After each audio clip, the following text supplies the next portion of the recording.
There's something deeply unsettling about a murder that's never solved. No arrest, no trial, no final answers.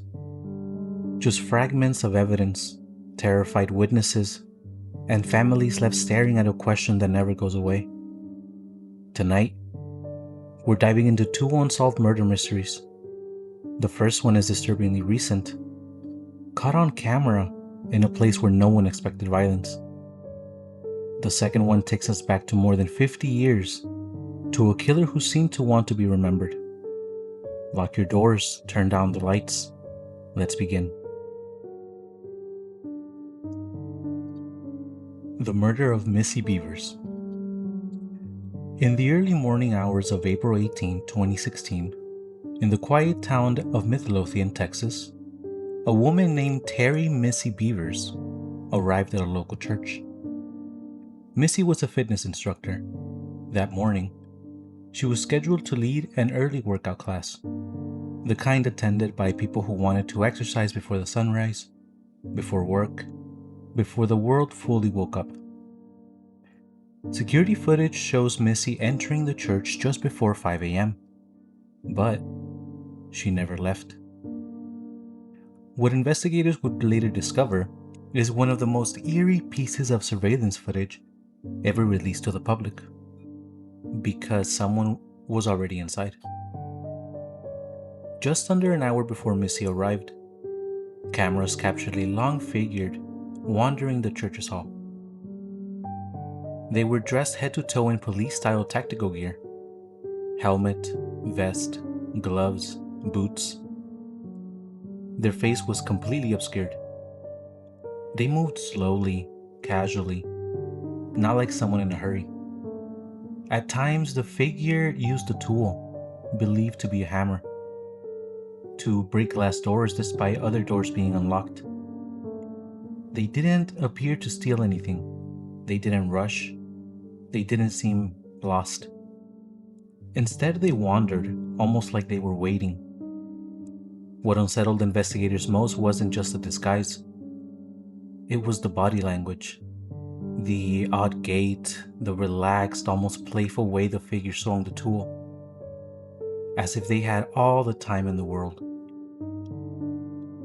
When Missy entered the church, the cameras didn't capture the attack itself, but what they did record was the aftermath. Missy was found dead inside the building, killed by blunt force trauma and puncture wounds. There were signs of a struggle. She fought hard. Police believe Missy surprised the intruder, or the intruder was lying in wait for her. That question has never been answered.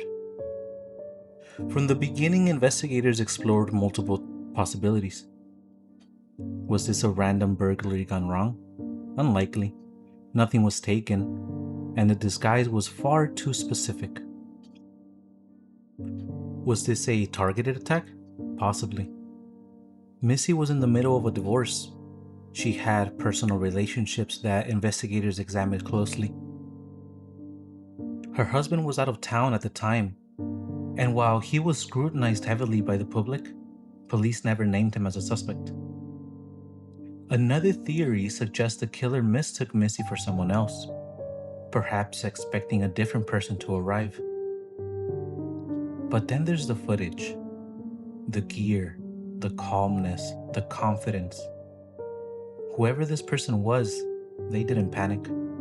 They didn't flee after the murder. They vanished. Years later, the case remains open. The identity of the figure in the tactical gear has never been confirmed. No arrest, no charges.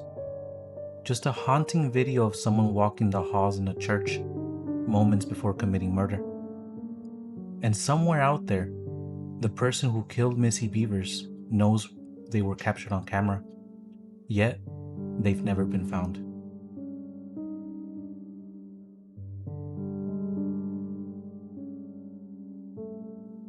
More than half a century ago, a killer began hunting couples across Northern California.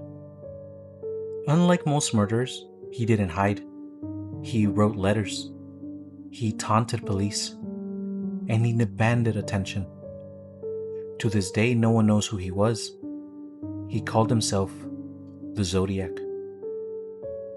In December of 1968, teenagers David Ferretti and Betty Lou Jensen were shot and killed in a secluded road. Months later, another couple was attacked in a parked car. The man survived, and the killer spoke. He calmly called the police and reported the crime, providing details only the murderer could know. Soon after, newspapers received letters.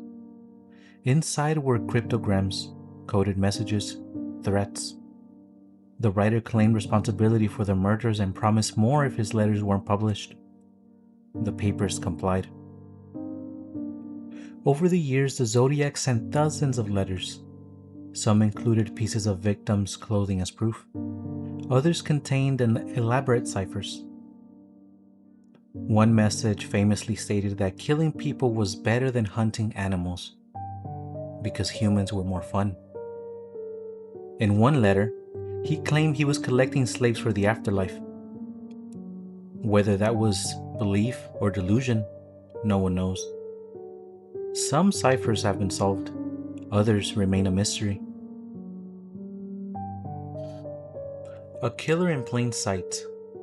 The Zodiac didn't just kill in secret. In one case, he attacked a couple at a lakeside in broad daylight.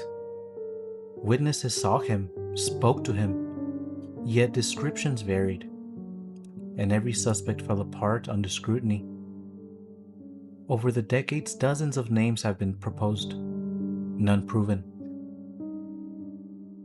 The letters stopped in the mid-1970s. Some believe the Zodiac died. Others think he was imprisoned for a different crime, or that he simply chose to stop. What makes the Zodiac terrifying isn't just the body count. It's the idea that he was never caught, that he may have lived a normal life, watching the panic he created from a distance. The letters stopped in the mid-1970s. Some believe the Zodiac died. Others think that he was imprisoned for a different crime, or that he simply chose to stop. What makes the Zodiac terrifying isn't just the body count. It's the idea that he was never caught, that he may have lived a normal life, watching the panic he created from a distance.